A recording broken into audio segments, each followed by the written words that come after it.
चूरा जिंदाबाद, बच्चा बूढ़ा जिंदाबाद, तिलवा तिलकुट जिंदाबाद, 14 जनवरी जिंदाबाद।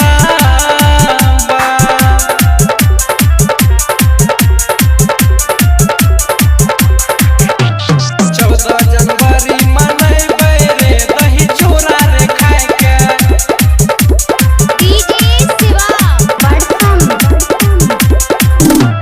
साल भर पर आइल छे तिल संक्रांत रे, घूमी घूमी सबसे मिलैबै हाथ रे, मिलैबै हाथ। अरे छत पे चढ़ के अपन हम पतंग भी उड़ैबै रे, तबे मनैबै संक्रांत भैया। मुरही चूड़ा लाडू साथे दही चिन्नी खइबै रे, तिलवा और तिलकुट के साथ भैया।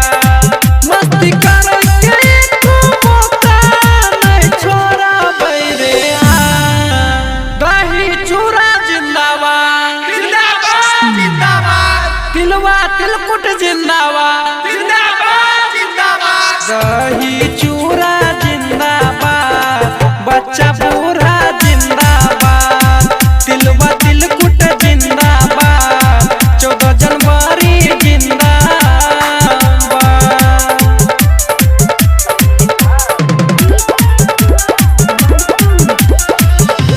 सुजीत सनम के भी घर पे बोलैबै, दही चूड़ा मन भरा ओकरो खिलैबै, करण मुनमुन जीवन साथे गंगा जी चल जाइबै रे, जाय के गंगा में नहाय लेबै रे। जेपी भाई के साथे में कन्हैया के बोलैबै रे, सब मिलके जियारा जुड़ाय लेबै रे।